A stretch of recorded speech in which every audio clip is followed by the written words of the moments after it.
Hello everyone to Heroes End Gaming, kind of our first video actually doing stuff. We're going to be painting, because it's the dreaded plague of 2020, and I finally have some time off, so we're going to be painting up the Stark Shieldsman for the game A Song of Ice and Fire. I have these guys pretty much already done, except for their brown boots and faces, of course, and hilts. These guys are pretty much done except their faces. So why don't we finish that up first?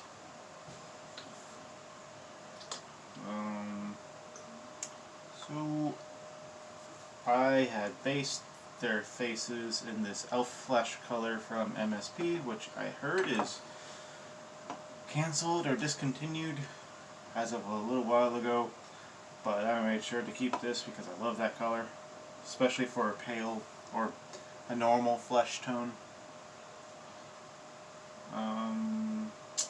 There's two ways I like to go with that. I can either hit it with Guilliman Flesh Contrast, which has varied results. Sometimes it really darkens it and almost makes it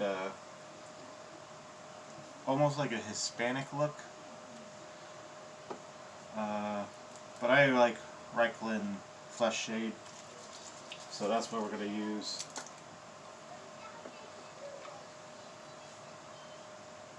I go straight from the pot for shades, unless, you know, we're trying to go for something special.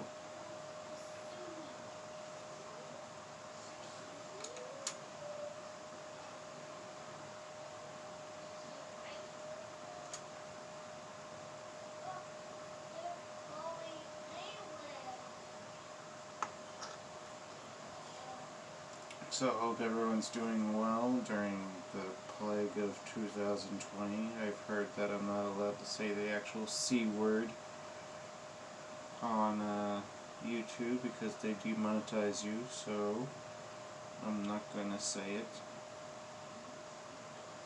Even though I'm not making any money from YouTube anyway.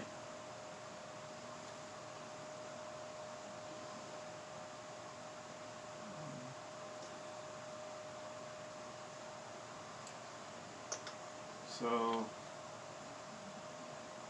this is for a painting commission that my wife and me own a painting company called Owl Wing Painting. We're based out in Florida, the Space Coast.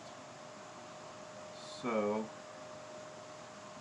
this is a fairly large commission. Gentleman asked us to paint his entire collection of his A Song of Ice and Fire. And the first thing he wanted done was his Starks. So we're going to do his Starks first, then do neutrals, and keep on going from there. As you can see, I have a dire wolf from the Starks there. I'm not sure if that's one of the named ones or not. The House Umber champion as well.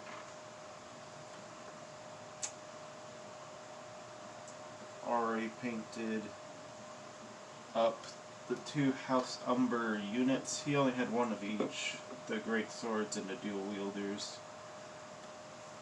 So, oh, and also Gregor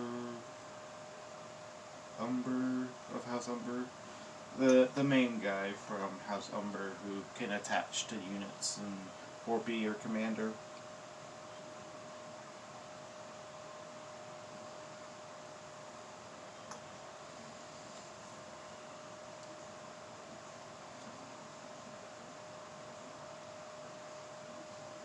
I am by no means a super amazing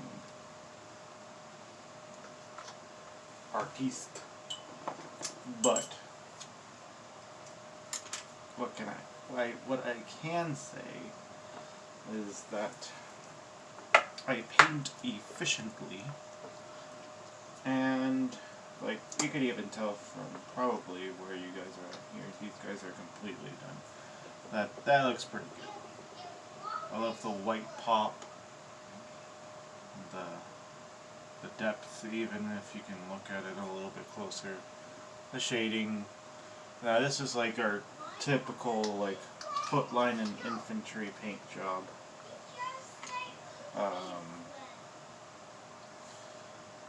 So we're not going to go super detailed because there are over 500 people that look like that.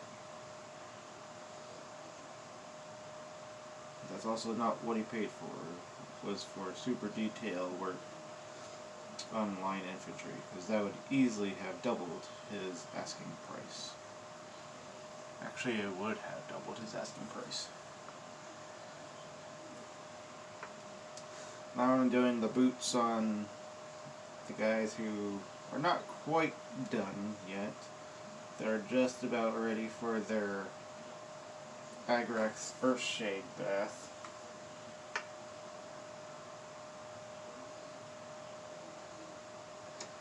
And for this color, I like Mornfane Brown.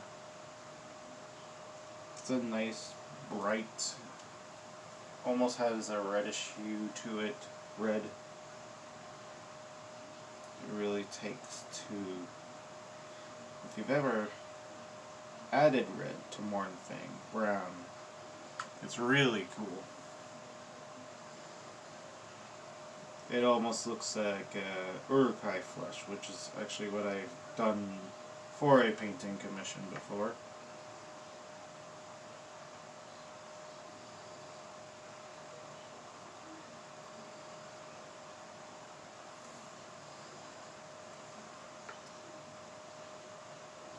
So these guys, I had a Vallejo Air color called Somber Gray.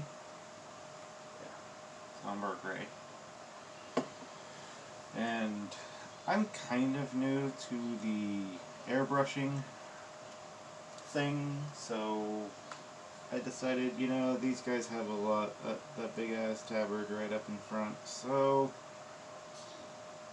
let's try and get some base colors down, and then I can go from there. The first unit I did, I had the first unit that's almost done right here. I did that with, and I had some pretty good success. I noticed that there's a lot more silver on these guys than I was anticipating. So, in order to help speed up the process, I decided that I was going to spray some silver on the second unit. So the silver is a little bit brighter, but I think once the Earthshade is applied, you won't really be able to tell a difference between the two. The silver I use through the airbrush is the Silver Game Air Vallejo color. The other color I was using was Gunmetal from Warpaints. I normally use Citadel colors through and through, but I wanted to try something different for these guys. I will say that the Gunmetal color is a lot brighter than I thought it was going to be. It is not as dark as Lead Belcha silver is from Citadel. So I thought that was interesting that that was their darkest metal. But it takes the washes pretty well, and maybe that's where you have to go with that, is wash it and maybe absorbs the darkness from the washes really well compared to other metallics. which can be pretty touchy. I got silver.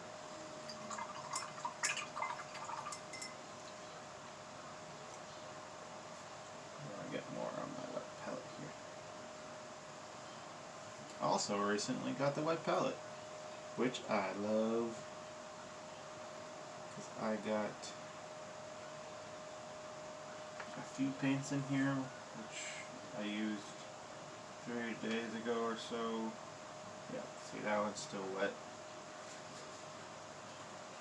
So that's pretty awesome. Never had that sensation of I'm gonna go paint and hopefully remember the colors I was using. Oh, it's on the palette. It's still wet.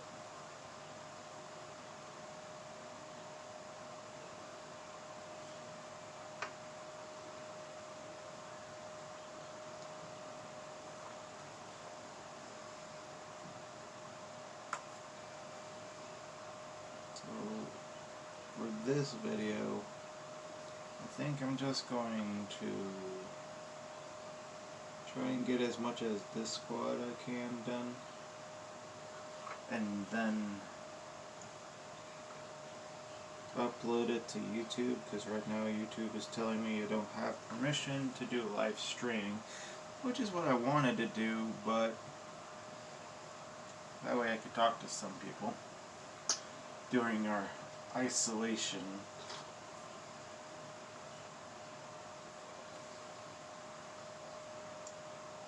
But this is a nice second, I think.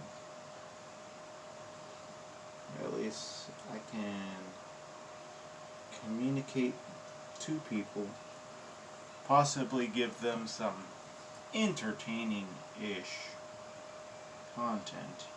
I'm not sure how entertaining a dude painting little dudes is to watch.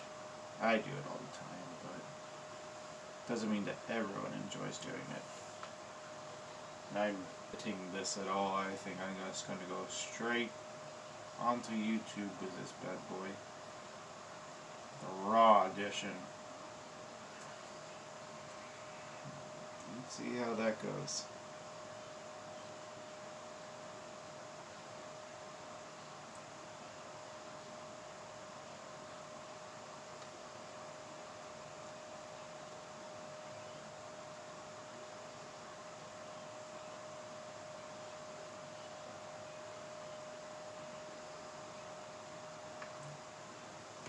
So I've seen a lot of posts online about people using the coronavirus. Oh, I said it. Everyone run away. Get done a lot of their backlogs of their miniature collection. And I think that's fantastic. I play a lot of, well, really what I've been playing right now is Marvel Crisis Protocol, which is the new game, a new Marvel miniatures game from Atomic Mass Games. It's amazing. I love it. It's a skirmish game. Plays, I think, similarly to X-Wing, where system, but there's a lot of depth to it. It's kind of like X-Wing and Imperial Assault mixed together, which I've played both, and I like both. I was glad to hear that Imperial Assault's not over. But I've already got rid of most of my collection from that since the announcement that they were not going to make any content. But I think FSG found out that, yeah, people are still buying the core set. And all the other expansions, and they kept on printing them. It's not dead, it's just they're not going to be coming out with new content for a while, which is, again, what they stated in that interview, I believe, with Team Covenant, which is where we got the confirmation that Imperial Assault is not dead. That they plan on making more content just really far down the road. FFG is going through an interesting change right now where they're separating their board games and card games. I guess miniature games, because X-Wing, Legion, and Armada all got split up into their own department at FFG. Did I do it, gloves? I did not.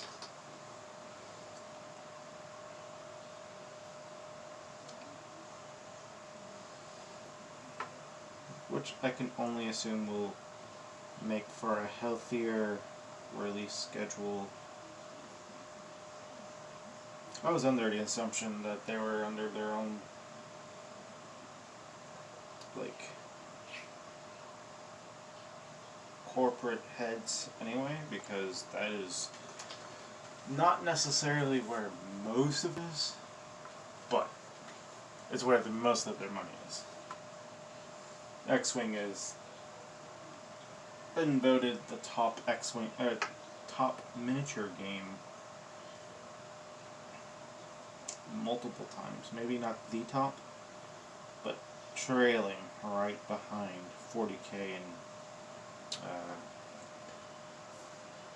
Age of Sigmar, I guess. Which I play both of those as well. Which I have a pretty large closet of shame with. And my wife plays as well. She doesn't really know how to super play and stuff. She's played a few games. I've taught her. She understands the basics. But we have 2 kids, and it's hard to actually settle down for a few hours and play the game.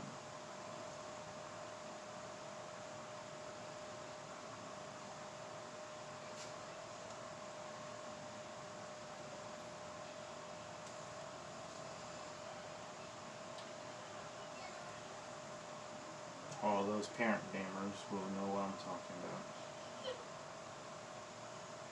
They're actually in the other room. I'm surprised I gotten this long without an interruption.